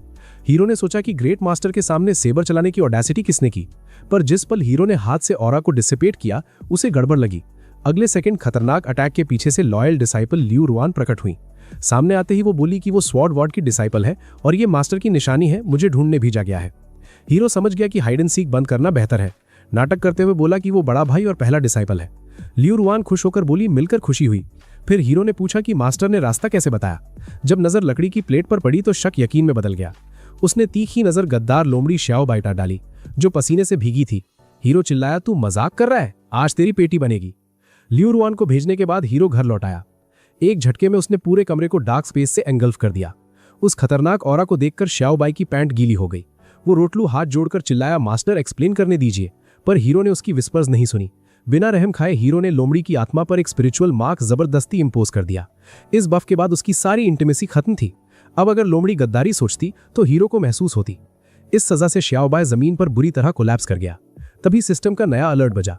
सिस्टम ने बताया कि 9 टेल स्पिरिचुअल फॉक्स अब कंप्लीटली डिवोटेड हो चुकी है। इनाम के तौर पर हीरो को fragment of the rule of matter मिला। हीरो हैरान था कि जुगाड़ सच में काम करता है। लगता है सिस्टम को फ्री रिवार्डियां बांटने का बहाना चाहिए। वो फ्रैगमेंट हथेली में प्रकट हुआ। उस टुकड़े से इंटेंस वेव निकल रही थी। इस पीस में डिवाइन इफेक्ट था कि ये मरे हुए को वापस ला सकता था, यानी जिसका टिकट कट गया हो उसे बचा सकता था। टूटी हड्डियां रिपेयर हो सकती थी। हीरो समझ गया कि यही पावर ऑफ द लॉ है। आने वाले दिनों में हीरो का मकसद था कि सिस्टम के अब्यूज को कैसे किया जाए। भाई, हीरो ओवर पावर्ड बनने के लिए चोरी ढूंढ रहा है। ये सिलसिला मस्त चल रहा था जब तक नए कैरेक्टर की एंट्री हुई। लाइब्रेरी में हीरो सरप्राइज था कि उसे नया पार्टनर मिला है, पर जिस पल हीरो ने लड़के को देखा, सिस्टम का स्ट्राइडेंट अलार्म एक्सप्लोड हुआ। सिस्टम ने वॉर्न किया कि सामने grand master of formations leak wing खड़ा है। सिस्टम रोते हुए चिल्लाया कि सारे बड़े दुश्मन इसी के पीछे क्यों आते हैं, यहां से निकलो। सिस्टम खुद की बेइज्जती करवा रहा है। ये चूहा है क्या? हीरो ने डेटा पढ़ा। लीक विंग, लॉन्जेविटी 519 साल थी। लेवल वेनरेबल अर्थली किंगडम की बिगिनिंग स्टेज पर था। सामने खड़े बहरूपिये ने हाथ मिलाते हुए कहा, हेलो, मेरा नाम लीक विंग है, उम्मीद है हम अच्छे से काम करेंगे। हीरो अंदर हंस रहा था कि तू लीक विंग है तो मैं पोप हूं। राइटर ने डिस्गाइज का बकवास लॉजिक लगाया है। लेवल साफ दिख रहा है। हीरो जानता था जब कोई दूर होता है मास्क पहनता है। उसने उसे अनमास्क नहीं किया। उसके बजाय हीरो ने एंथुजियाज्म के साथ बातचीत शुरू की। अचानक दिमाग में आइडिया आया, क्या उसने राइट वे का ओरिजिनल सूत्र रिसीव नहीं किया था? प्लान था कि अगर हीरो मास्टर ऑफ फॉर्मेशंस को हराकर फ्लैट पिट दे तो क्या सिस्टम से रिवॉर्ड्स की वेव नहीं मिल जाएगी? इस प्लान के आते ही हीरो कोना ढूंढने भागा ताकि मैजिक फॉर्मेशन सीक्रेटली स्टडी कर सके, पर उसकी मेंटल स्ट्रेंथ बार बार लीक विंग पर फोकस हो रही थी। जैसा सोचा था वैसा ही हुआ। बहरूपिया लड़का खानदान के स्टूपिड रूल्स के खिलाफ बोलने लगा कि ज्ञान सिर्फ मर्दों को मिलेगा, औरतों को नहीं। उसने चिढ़ के कहा कि मैं यंग लेडी इन रूल्स की परवाह नहीं करती। प्लॉट ट्विस्ट, लड़का असल में लड़की निकली। गजब स्क्रिप्ट। उसने ठाना कि वो वानजेन डायग्राम पर कब्जा जरूर जमाएगी और टाइम पास नहीं करेगी। उसके बाद हीरो ने अपनी एनर्जी सिर्फ मैजिक फॉर्मेशंस की इंटेंस ट्रेनिंग में लगा दी। हीरो ने नए ज्ञान को इल्यूजरी किंगडम ऑफ अवेकनिंग के साथ कंबाइन किया। साथ ही उसने ओल्ड स्वॉर्ड मास्टर के प्रेशियस ट्रेजर का यूज किया। इन सबको मिलाकर हीरो की राइट वे की मास्टरी जायंट की रफ्तार से बढ़ने लगी। वो आसानी से मास्टर लेवल की थ्रेशोल्ड को टक्कर मारने वाला था। पर उधर लीक विंग की आंखों में हीरो सिर्फ गुड फॉर नथिंग गार्ड बन चुका था, जो आंखें बंद करके ध्यान का नाटक करता था। हीरो मुस्कुराया और मन में सोचा, बेचारे प्राणी, जब मैं अकाउंट सेटल करूंगा तो रोते हुए सामने भीख मत मांगना। आखिरकार एक दोपहर जब मैनेजर बाहर था, हीरो की कॉन्शियसनेस ने मैजिक फॉर्मेशंस की सटल वेव डिटेक्ट की। क्लियर था कि ली क्विंग अपना एक्शन लेने की तैयारी में थी। उस लड़की ने जो मायाजाल बिछाया वो पावरफुल फॉर्मेशन ऑफ इल्यूजन था। हीरो ने अंदाजा लगाया कि वो रात का इंतजार कर रही है ताकि गार्ड्स को न्यूट्रलाइज करके चोरी कर सके। पर इस मायाजाल में अजीब बात यह थी कि उस फॉर्मेशन की लहरें सीधा हीरो की तरफ क्यों बढ़ रही थी।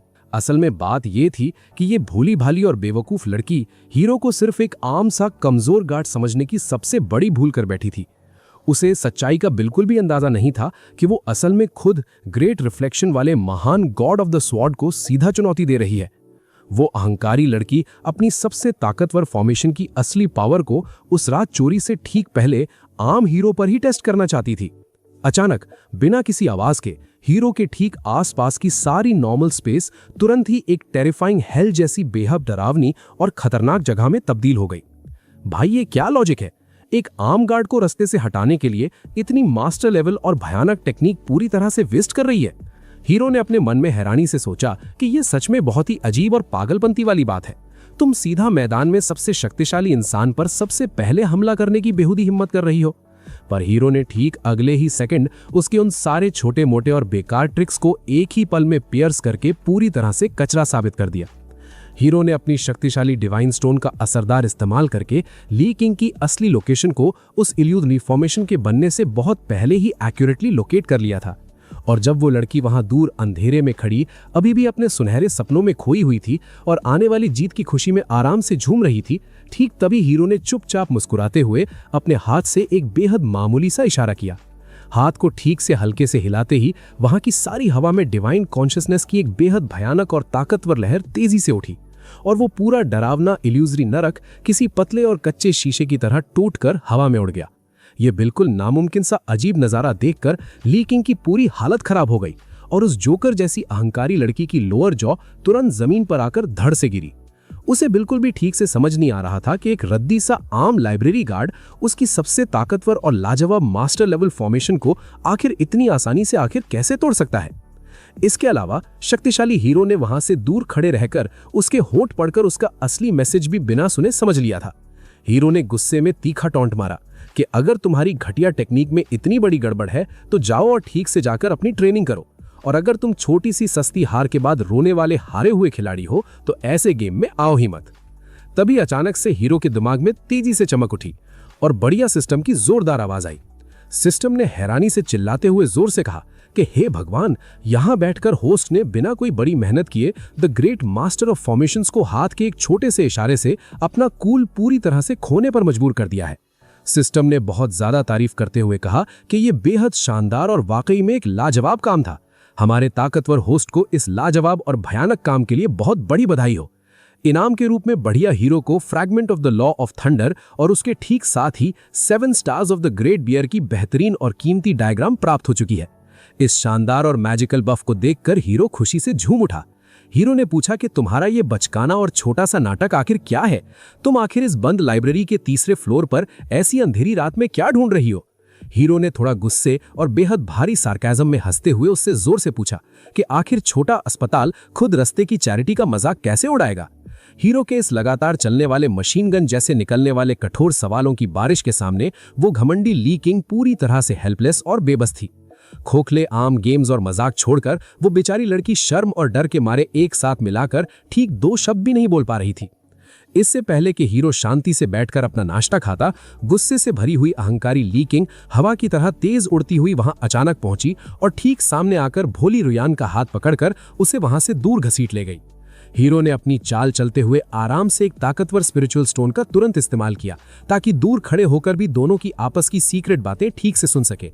राज खुला कि ली किंग असल में ल्यू रुयान की खानदान की ही सदस्य थी। उसने रुयान को गुस्से में समझाया कि ये गार्ड अच्छा इंसान नहीं है, इसलिए उससे दूर रहो। ली किंग ने झूठ बोला कि उसकी खुद की शक्तिशाली फॉर्मेशन को हीरो ने इशारे से तोड़ दिया है।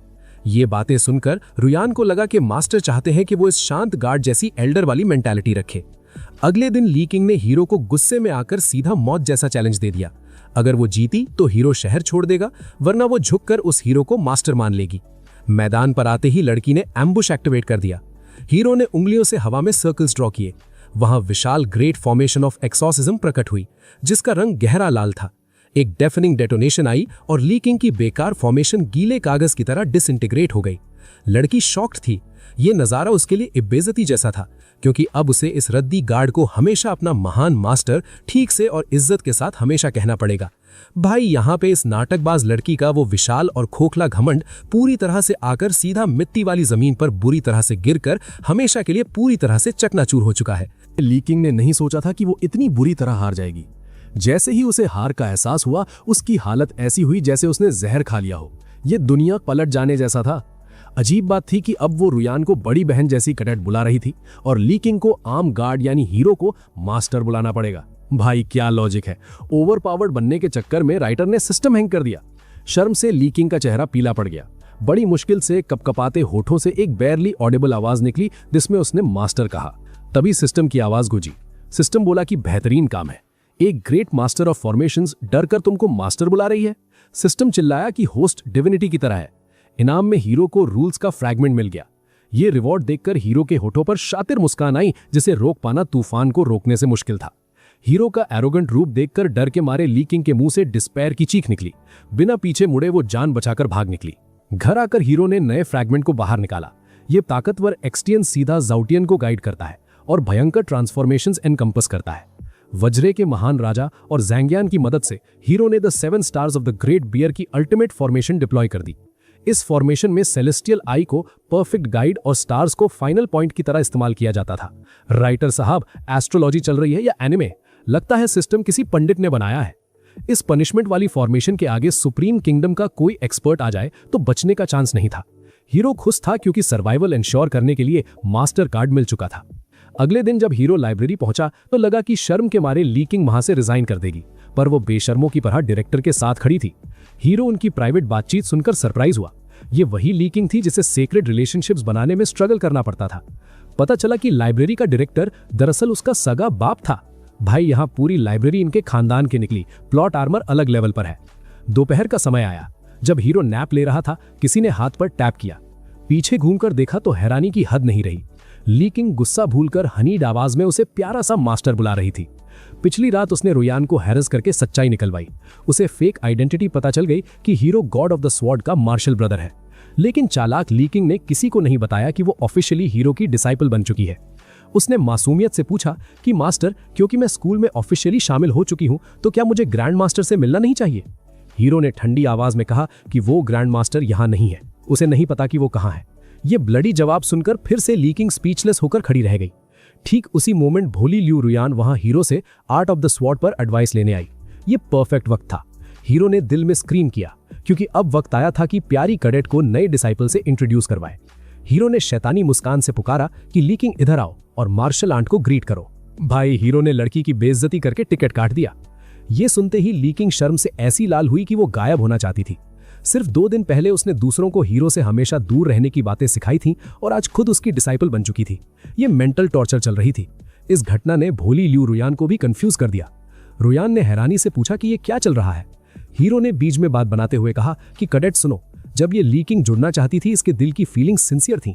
इसके जज्बात इतने डीप थे कि वो आंसू बहाकर रोने लगी थी। इसके नाटक को देखकर मैं एल्डर होकर रिजेक्ट नहीं कर सका। लीकिंग गुस्से में चिल्लाई कि ये बकवास है। रुयान, मेरी बात सुनो। पर जब उसने देखा कि वो अपने केस को खराब कर रही है तो रुयान ने ऐसा एक्सप्रेशन दिया जैसे वो कह रही हो कि मैं सब समझ गई। लीकिंग ने फाइट हार मान ली। आने वाले दिनों तक हीरो ने खामोशी से रूल्स की असली पावर समझने में खुद को डिवोट कर दिया। उसे सुप्रीम लेवल तक पहुंचने में समय नहीं लगने वाला था। तभी नई न्यूज नोटिफिकेशन आई। लिखा था कि ईविल कल्टीवेटर्स ने ट्रबल्स फैलाना शुरू कर दिया है। नागरिकों को घरों में सुरक्षित रहने की एडवाइस दी जाती है। दुनिया में 20 साल बाद मॉन्स्टर्स की बड़ी टाइड आती थी। लग रहा था कि ज़ियांग के लिए बड़े अपहीवल्स की तैयारी चल रही है। जब हीरो अकेले शांत दिमाग से सोच रहा था कि क्या उसकी महान सेक्ट को इस नई मुसीबत में ठीक से इंटरवीन करना पड़ेगा, तभी लाइब्रेरी के एंट्रेंस पर एक आईसी सिलुएट प्रकट हुई। उस अनजान शैतान आदमी के हाथ में ईवल स्टेलर स्टोन कसी हुई थी। वो कंटिन्यूसली अपनी डिमोनिक एनर्जी को पत्थर के अंदर इंजेक्ट कर रहा था। ये बॉम्ब एक्सप्लोड होने वाला था। लगता है विलेन बनकर राइटर ने सस्ती बॉम्ब फिटिंग चलाई है। जैसे ही दुश्मन बॉम्ब फेंकने वाला था, वॉइड से एक ताकतवर हाथ बाहर आया और स्टोन पकड़ लिया। हीरो ने भारी आवाज में कहा, मेरे दोस्त, शांत जगह पर बकवास टॉलरेट नहीं होगी। अगले ही पल हीरो ने अनजान आदमी के गले को दबोचा और एक झटके में उसका टिकट काट दिया। मौत के साथ हीरो की डिवाइन कॉन्शियसनेस स्पिरिचुअल मेमोरी के अंदर उतर गई। हीरो ने कांड समझ लिया। बॉडी की पेटी बनाकर हीरो लीकिंग को ढूंढने गया। उसने वॉर्न किया कि आज रात उसके पिता की लाइफ डेंजर में पड़ने वाली है। मेमोरीज से पता चला कि अनडेड वॉरियर्स टाइड के वैंगार्ड थे। उनका मकसद ली डाउमिंग और सिटी की डिफेंस फॉर्मेशन तोड़ना था। रात को ली रेजिडेंस में खूनी कॉन्फ्लिक्ट ब्रेकआउट हो गया। दोनों तरफ से अटैक्स आसमान हिला रहे थे। रात भर लड़ाई चली और डॉन की पहली लाइट में जंग खत्म हुई। लेकिन तब तक नेबरहुड खून का दरिया बन चुका था, जहां चारों तरफ लाशें बिखरी पड़ी थीं, जो किसी भी बुरे सस्ते डरावने नर्क के डरावने नजारे से बिल्कुल कम नहीं था। हीरो द्वारा ली फैमिली की औरतों को दी गई उस ताकतवर स्पिरिचुअल फॉर्मेशन स्टोन ने उनके लिए सच में एक नए जन्म जैसा काम किया था। जब अगले दिन हीरो लाइब्रेरी पहुंचा तो वहां ली किंग पहले से ही हाथ जोड़े रिस्पेक्टफुली उसका इंतजार कर रही थी। उसने श्रद्धा से कहा कि महान मास्टर, मेरे पिता की तरफ से आपके लिए ये एक छोटी सी भेंट है, कृपया इसे एक्सेप्ट करें। यहाँ पे तो पूरा सिस्टम ही हैंग हो गया है, भेंट में लग्जरी आइटम्स दे रही है। हीरो ने मन ही मन खुशी से चिल्लाते हुए सोचा, डैम, मुझे ये सुपर कार्स और मैनर्स दे दो। दूसरी तरफ जैसे जैसे वो खतरनाक मॉन्स्टर्स की टाइड नजदीक आ रही थी, शियांग हे शहर के सारे हालात और भी अनकंट्रोलेबल और खराब होते जा रहे थे। हालात इतने बिगड़ गए कि मजबूर होकर अथॉरिटीज को दूर से पावरफुल रीइंफोर्समेंट्स तुरंत भेजनी पड़ी। नए आलीशान मैनर में शिफ्ट होने के बाद हीरो ने वहां अपने पहले विजिटर का स्वागत किया, जो कोई और नहीं बल्कि उसकी प्यारी डिसाइपल लियू रुयान थी। पर रुयान का मूड आज बहुत ज्यादा खराब था। उसने उदास होकर पूछा कि एल्डर ब्रदर, क्या आपने उस भयंकर टाइड के बारे में सुना है? टाइड के असल में 3 लेवल होते हैं, ऑर्डिनरी, डिफिकल्ट और एबिसल। ठीक 20 साल पहले सिर्फ एक मामूली ऑर्डिनरी लेवल टाइड ने ही शहर में काउंटलेस लोगों का हमेशा के लिए टिकट काट दिया था। लेकिन इस बार टॉप सीक्रेट इंफॉर्मेशन से पता चला है कि ये डिजास्टर सिर्फ शियांग हे तक नहीं रुकेगा। ये पूरे टेरिटरी को तबाह करने वाला स्केल पर रिवोल्ट होगा और इसका डेंजर लेवल सीधा एबिसल लेवल के आखिरी सीलिंग तक पहुंचेगा। रुयान ने डर से कांपते हुए बताया कि बाहर की ताकतवर रीइंफोर्समेंट्स आने के बाद भी हमारे जीतने के चांसेस बेहद स्लिम हैं। शियांग हे के सारे टॉप लीडर्स हार मानकर बैक टू द वॉल खड़े हैं। उन्होंने सबसे वर्स्ट सिचुएशन की तैयारी शुरू कर दी है, जिसमें पूरे शहर का तबाह होना और उसके निर्दोष लोगों का हमेशा के लिए पैक हो जाना तय माना जा रहा है। रुयान ने घुटनों के बल बैठकर भीख मांगते हुए कहा कि एल्डर ब्रदर, कृपया मेरा ये जरूरी मैसेज हमारे महान मास्टर तक पहुंचा दें। पूरा शियांग हे शहर पेरिल में है। हम महान मास्टर से दोनों हाथ जोड़कर बेग करते हैं कि वो अपना रिट्रीट छोड़कर वापस आएं, ताकि शियांग हे के निर्दोष लोगों को इस भयंकर डिजास्टर से बचा सकें। हीरो मन में सोचने लगा कि वो इस शहर में इतने लंबे समय से चुपचाप जिंदगी बिता रहा है। ये कहना गलत होगा कि वो इस जगह और यहाँ के लोगों से बिल्कुल भी अटैच्ड नहीं है, पर हकीकत ये थी कि उस विशाल आर्मी जिसमें हंड्रेड्स ऑफ स्टेलर बीस्ट्स भरे होंगे, उनके सामने खुद इतना ओवरपावर्ड हीरो भी क्लियर नहीं था कि वो उन सबको अकेला ठीक से रोक पाएगा या नहीं। भाई, ये कैसा डरपोक हीरो है, इतना बफ ले लिया फिर भी बीस्ट से फट रही है। पर रुयान को शांत करने के लिए हीरो ने बोला कि रुयान, तुम बिल्कुल टेंशन मत लो, मैं as soon as possible master को कांटेक्ट करके सारी सिचुएशन बता दूंगा। लियू रुयान के रोते हुए वहां से निकल जाने के बाद हीरो ने शांति से एक लॉन्ग साई ली। जैसे ही रुयान बाहर गई, हीरो के शार्प सेंसेस ने तुरंत नोटिस किया कि 2 सिनिस्टर औराज उसका चुपचाप पीछा कर रही थी। हीरो समझ गया कि ये दोनों इविल लोग पक्का उसी खतरनाक ग्रुप के मेंबर्स हैं जिन्होंने ठीक कुछ दिन पहले लाइब्रेरी को धमाके से उड़ाया था। हीरो ने बिना टाइम वेस्ट किए एक्शन लिया और एक ही इंस्टेंट में हवा में रेड स्वॉर्ड्स का शक्तिशाली फ्लैश चमक उठा। इससे पहले कि वो दोनों दुश्मन कोई घटिया चाल चलते या रिएक्ट भी कर पाते, उनके सिर धड़ से अलग होकर ठीक जमीन पर रोलिंग कर रहे थे और दोनों का वहीं परमानेंट टिकट कट गया। हीरो ने तुरंत अपनी एबिलिटी से उनकी सोल सर्वे की। इन्फॉर्मेशन से उसे पता चला कि ये सारे घटिया इंडिविजुअल्स एक भयंकर और ईविल सेक्ट के थे, जिसका नाम चुशिन कल्ट था। उनका सबसे करंट प्रायोरिटी टारगेट और कोई नहीं बल्कि खुद शियांग हे का महान गॉड ऑफ द स्वॉर्ड था। पर प्रॉब्लम यह थी कि जिन 2 शैतानों की अभी पेटी बना दी थी, वो दोनों इतने लो लेवल के एम्प्लॉइज थे कि उन्हें मास्टर प्लान के बारे में ज्यादा कुछ नहीं पता था। हीरो ने सोचा कि ठीक है, इस मैटर को वो बाद में टेक केयर कर लेगा। वक्त के साथ शहर की हवा में मौजूद मैजिकल एनर्जी दिन ब दिन और ज्यादा कियोटिक और अनस्टेबल होती जा रही थी। उस डार्क एनर्जी के असर से सारे आम म्यूटेटेड बीस्ट्स अब पर्टिकुलरली बेहद फिरोशियस और ब्लडथर्स्टी बन चुके थे। उन खतरनाक और पगलाए म्यूटेटेड बीस्ट्स की वजह से होने वाली ट्रबल्स अब पूरे शियांग हे शहर में आग की तरह ब्रेकआउट हो रही थी। उस दिन हीरो रोज की तरह वही आम कपड़े पहनकर शहर की सिचुएशन असेस करने के लिए चुपचाप अपने मैनर से बाहर निकला था। लेकिन जब शाम को वो ठीक अपने घर वापस लौटा तो अचानक इनह्यूमन वायलेंस की एक तेज और भयंकर ऑरा ने उसके सेंसेस को स्ट्राइक किया। अंदर जाते ही हीरो हैरान रह गया, क्योंकि उसकी प्यारी आलीशान विला पूरी तरह से रैलिश्ड हो चुकी थी और हर तरफ बस रियल केओस ही फैला हुआ था। पूरा मैनर टूट चुका था। दीवारों और फर्श पर बड़े और डीप क्लॉज के निशान थे, जिससे पता चल रहा था कि वहां खतरनाक झड़प हुई है। और सबसे बड़ी टेंशन की बात यह थी कि लोमड़ी श्याबाई ठीक वहां से पूरी तरह से गायब हो चुकी थी। हीरो ने टेंशन में सोचा कि शायद सिचुएशन इतनी थिन हो गई थी कि खुद शक्तिशाली श्याबाई भी अपने आप को पूरी तरह कंट्रोल नहीं कर पाई और बीस्ट फॉर्म में चली गई। जैसी घर वापसी हुई, महसूस हुआ कि फिजा में कोई गैर इंसानी हिंसा घुल चुकी है। पूरा विला तहस नहस हो चुका था। हर तरफ बस बर्बादी का मंजर दिख रहा था। दीवारों और फर्श पर पंजों के गहरे निशान बन चुके थे और सबसे बड़ी बात यह कि शाओबाई वहां से गायब हो चुका था। भाई, शाओबाई जैसा शांत बंदा भी खुद पर कंट्रोल नहीं रख पाया, ये तो सच में हैरानी की बात है। खैर, हमारे स्पिरिचुअल पैक्ट की वजह से उसकी लोकेशन ढूंढने में देर नहीं लगी। उस वक्त लोकल एग्रीकल्चरल मार्केट किसी बम धमाके वाली जगह जैसा लग रहा था। शाओबाई अपने 9 टेल्ड फॉर्म में वापस आ गया था और उसकी आंखें गुस्से से बिल्कुल लाल हो चुकी थीं। वो अपने रास्ते में आने वाली हर चीज को खत्म कर रहा था। बिल्कुल तभी जब वो एक मासूम नागरिक को अपना निशाना बनाने वाला था, तभी हमारे 7 वुल्व्स ने अपना काम दिखाया। क्लैक! एक जोरदार थप्पड़ उसकी पीठ पर पड़ा। शाओबाई की आंखों में पल भर के लिए होश आया, लेकिन वो फिर से अपनी रेज में डूब गया। मेरे हाथ में मौजूद 7 वुल्व्स का हर एक वार क्रिटिकल ब्लो साबित हो रहा था। कुछ ही पलों में शाओबाई को उसके ह्यूमन फॉर्म में वापस लाया गया, जिसके बाद वो आंखें घुमाते हुए जमीन पर ढेर हो गया। इसके बाद लॉ ऑफ गेज का इस्तेमाल किया गया। इस एबिलिटी ने तुरंत घायल लोगों को अपनी लपेट में ले लिया, उनकी टूटी हुई हड्डियों को जोड़ दिया और नए फ्लैश को रीजनरेट कर दिया। पल के झपकते ही सबके जख्म भर गए। घर पहुंचकर शाओबाई की हालत का ढंग से जायजा लिया गया। सच तो यह है कि हालत बहुत ज्यादा खराब थी। उसका मानसिक संतुलन पूरी तरह बिगड़ चुका था और अगर वक्त पर ध्यान नहीं दिया जाता तो वो एक खूंखार दरिंदा बन जाता। ये सोचते ही तुरंत स्पिरिचुअल कंडेंसेशन पिल निकाली गई।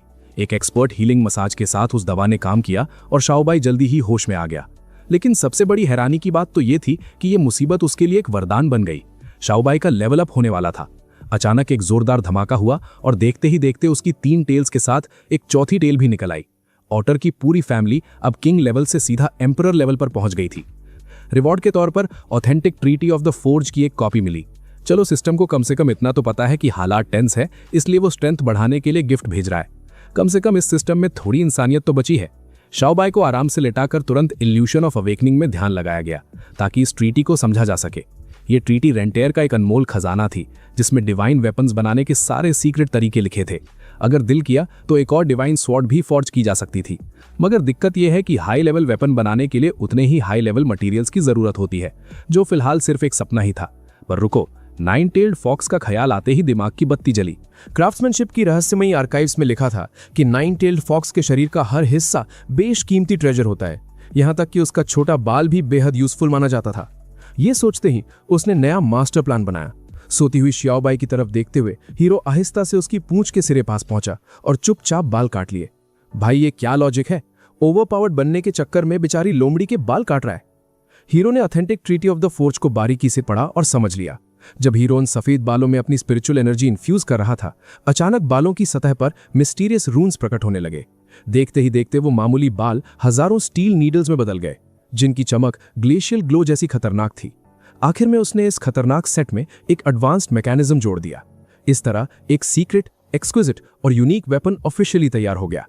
हीरो ने इस अस्त्र का नाम गर्व से यी बाओ यूलिया नीडल्स रखने का ऐलान किया। भले ही ये हथियार सियांटियन इंडम के किसी भी एक्सपर्ट की आसानी से तुरंत ही पेटी बना सकता था, लेकिन हीरो को इस सच का अंदाजा नहीं था कि यही यी बाओ यूलिया नीडल्स आगे चलकर चूशन कल्ट के दुश्मनों को रिपेंड करने के लिए उसकी सबसे सीक्रेट बूट बनने वाली थी। अगले दिनों में श्यांगहे शहर में हलचल तेजी से बढ़ चुकी थी। शहर के लोग रिलेंटलेसली अपने बचाव के लिए एक विशाल डिफेंसिव फोर्ट्रेस बनाने में दिन रात एक कर रहे थे। एक अजीब मॉरल एटमॉस्फेयर ने हर इंसान के दिल को एनवेलप कर लिया था। पर तभी अचानक वहां पर एक बेहद शैटरिंग र्यूमर हवा में फैलने लगी।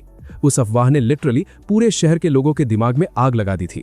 खबर आई कि श्यांगहे का महान गॉड ऑफ द स्वॉर्ड वापस आ चुका है और वो valley of the sword God में मौजूद है।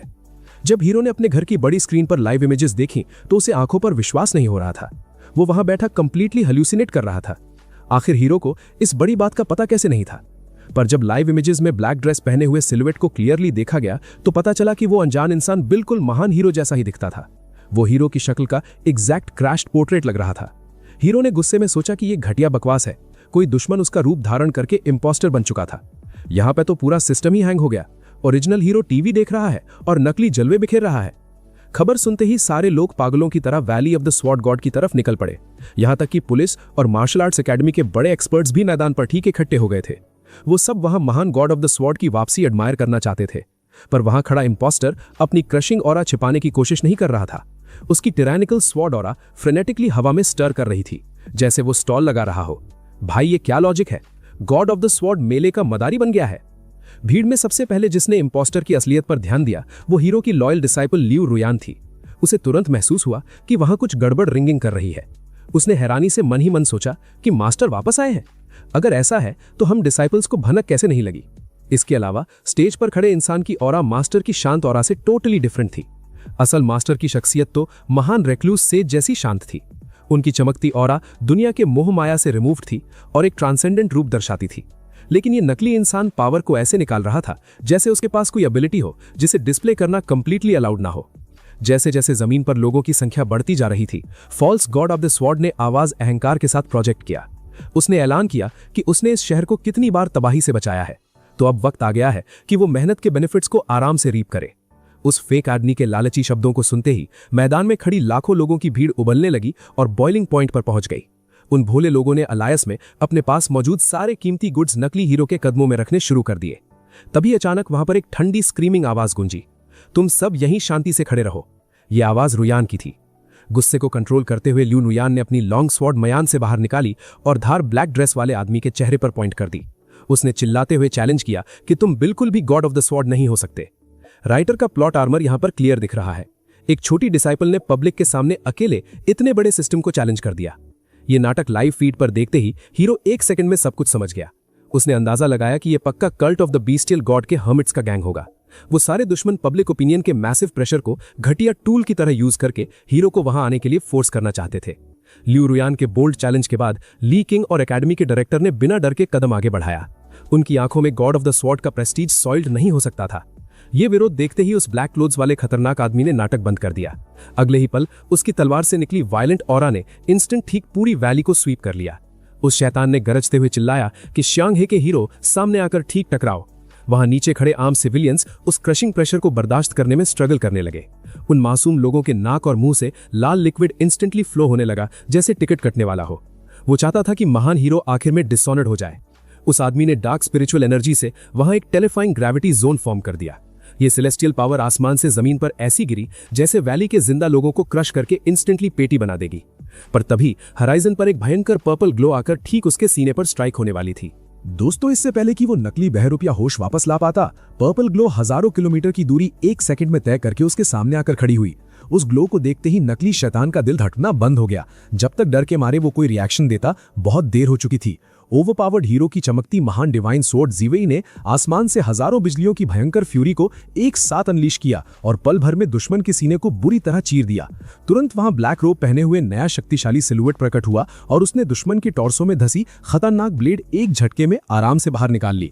नए आने वाले शख्स की ब्लैक रोब नकली दुश्मन जैसी सेम थी, लेकिन उसके शरीर से जो स्पिरिचुअल प्रेशर रिलीज हो रहा था उसने पिछले प्रेशर को हर लेवल पर पीछे छोड़ दिया। भाई, ये क्या लॉजिक है? सेम कपड़े पहनकर एंट्री ली है ताकि कंफ्यूजन बढ़ जाए। राइटर का सिस्टम हैंग है।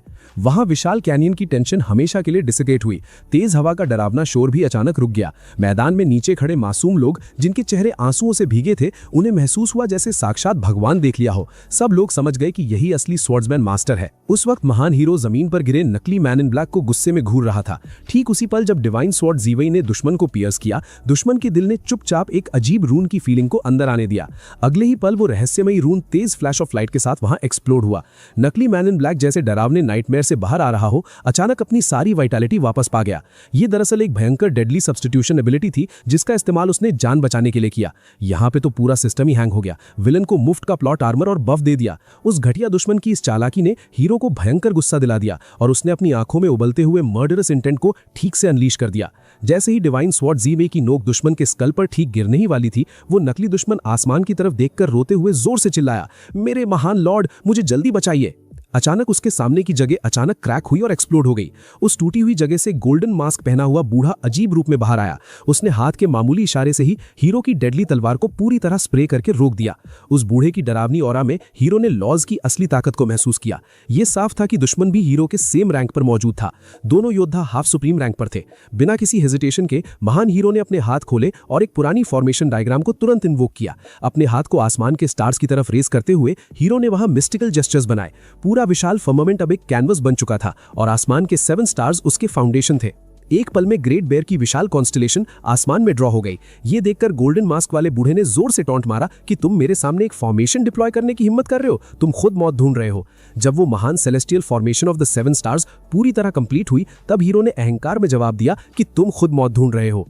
फर्मामेंट की डिवाइन और इन्फिनिट पावर अब ठीक से एक्टिवेट हो चुकी थी। उस ताकतवर फॉर्मेशन से निकली 10,000 of stellar rays sharp swords में ट्रांसफॉर्म हुई और उन्होंने उस बूढ़े की स्पिरिचुअल बॉडी को एक इंस्टेंट में बुरी तरह इनगल्फ कर लिया। जब वो अहंकारी बूढ़ा धूल हटने के बाद सबकी आंखों के सामने दोबारा रीअपियर हुआ, उसका हाल बेहद खराब था। उसका शरीर इनन्यूमरेबल ब्लडी वुंड से पूरी तरह कवर्ड था। लगा जैसे उसे 1000 तीरों ने बुरी तरह पियर्स कर दिया हो। ये भयंकर अपोकलिप्टिक स्पेक्टिकल देखकर नकली मैन इन ब्लैक पैंट में पी कर बैठ गया। उसका महान लॉर्ड जो एक पल पहले इतना एरोगेंट था, अब डिफीट हो चुका था। वो शैतान बूढ़ा अपने घुटनों पर बुरी तरह कोलैप्स कर गया और जोर से मोर्निंग करने लगा। तभी उसने अपना सर ऊपर उठाया। उसकी आंखों में एक फिरोशियस ग्लो और डिस्पेयर साफ था।